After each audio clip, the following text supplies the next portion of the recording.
Tao Te King. By Lao Tzu. Part 1. Chapter 1. 1. The Tao that can be trodden is not the enduring and unchanging Tao. The name that can be named is not the enduring and unchanging name. 2. Conceived of as, having no name, it is the originator of heaven and earth. Conceived of as, having a name, it is the mother of all things. 3. Always without desire we must be found. If its deep mystery we would sound. But if desire always within us be, its outer fringe is all that we shall see. 4. Under these two aspects, it is really the same, but as development takes place, it receives the different names. Together we call them the mystery. Where the mystery is the deepest is the gate of all that is subtle and wonderful. 2. 1. All in the world know the beauty of the beautiful, and in doing this they have the idea of what ugliness is. They all know the skill of the skillful, and in doing this they have the idea of what the want of skill is. 2. So it is that existence and non-existence give birth the one to the idea of the other, that difficulty and ease produce the one, the idea of the other, that length and shortness fashion out the one the figure of the other, that the ideas of height and lowness arise from the contrast of the one with the other, that the musical notes and tones become harmonious through the relation of one with another, and that being before and behind give the idea of one following another. 3. Therefore the sage manages affairs without doing anything, and conveys his instructions without the use of speech. 4. All things spring up, and there is not one which declines to show itself. They grow, and there is no claim made for their ownership. They go through their processes, and there is no expectation of a reward for the results. The work is accomplished, and there is no resting in it, as an achievement. The work is done, but how no one can see. 'Tis this that makes the power not cease to be. 3. 1. Not to value and employ men of superior ability is the way to keep the people from rivalry among themselves. Not to prize articles which are difficult to procure is the way to keep them from becoming thieves. Not to show them what is likely to excite their desires is the way to keep their minds from disorder. 2. Therefore the sage, in the exercise of his government, empties their minds, fills their bellies, weakens their wills, and strengthens their bones. 3. He constantly tries to keep them without knowledge and without desire, and where there are those who have knowledge, to keep them from presuming to act on it. When there is this abstinence from action, good order is universal. 4. 1. The Tao is, like, the emptiness of a vessel, and in our employment of it we must be on our guard against all fullness. How deep and unfathomable it is, as if it were the honored ancestor of all things. 2. We should blunt our sharp points, and unravel the complications of things. We should attemper our brightness, and bring ourselves into agreement with the obscurity of others. How pure and still the Tao is, as if it would ever so continue. 3. I do not know whose son it is. It might appear to have been before God. 5. 1. Heaven and earth do not act from the impulse of any wish to be benevolent. They deal with all things as the dogs of grass are dealt with. The sages do not act from any wish to be benevolent. They deal with the people as the dogs of grass are dealt with. 2. May not the space between heaven and earth be compared to a bellows? 'Tis emptied, yet it loses not its power. 'Tis moved again, and sends forth air the more. Much speech to swift exhaustion lead we see. Your inner being guard, and keep it free. 6. The valley spirit dies not, I the same. The female mystery thus do we name.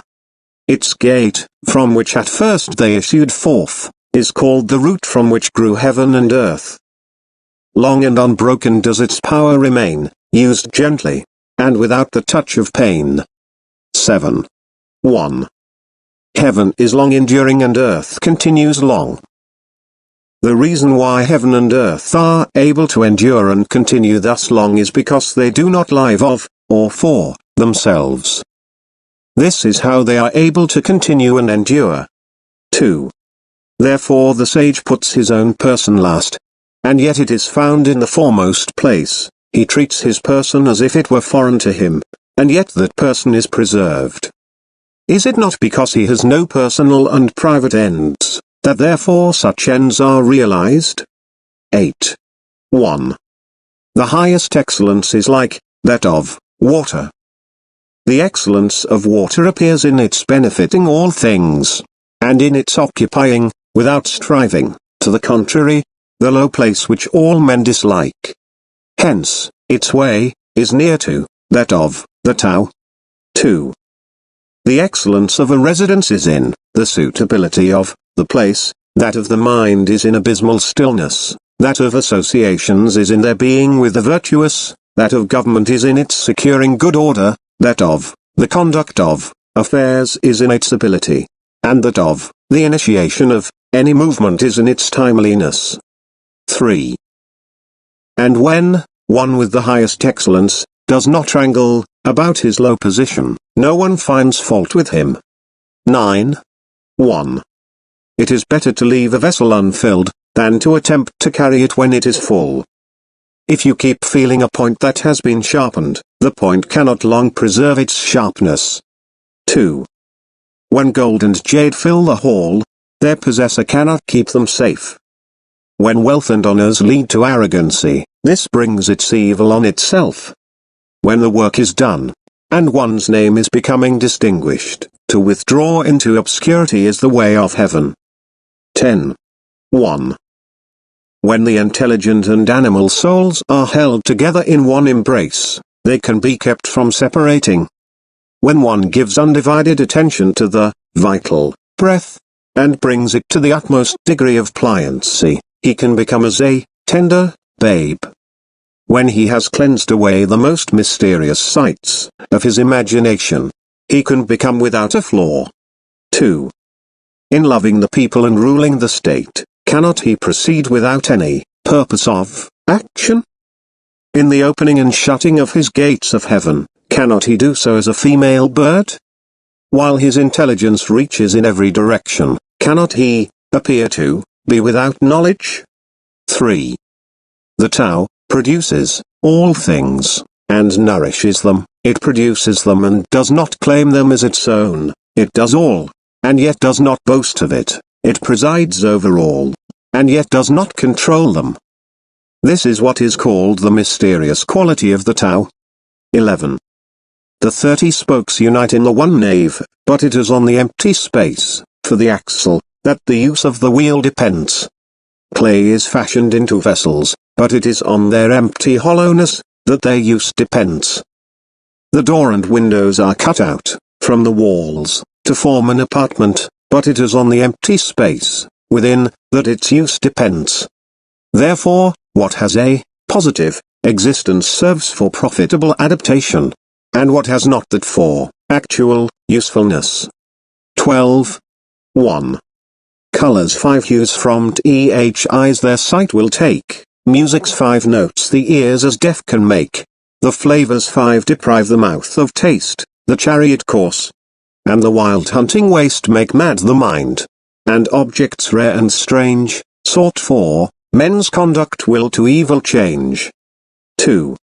Therefore the sage seeks to satisfy the craving of the belly, and not the insatiable longing of the eyes. He puts from him the latter, and prefers to seek the former. 13. 1. Favor and disgrace would seem equally to be feared, honor and great calamity to be regarded as personal conditions of the same kind. 2. What is meant by speaking thus of favor and disgrace? Disgrace is being in a low position after the enjoyment of favor. The getting that favor leads to the apprehension of losing it, and the losing it leads to the fear of still greater calamity. This is what is meant by saying that favor and disgrace would seem equally to be feared. And what is meant by saying that honor and great calamity are to be, similarly, regarded as personal conditions. What makes me liable to great calamity is my having the body, which I call myself. If I had not the body, what great calamity could come to me? 3. Therefore he who would administer the kingdom, honoring it as he honors his own person, may be employed to govern it. And he who would administer it with the love which he bears to his own person may be entrusted with it.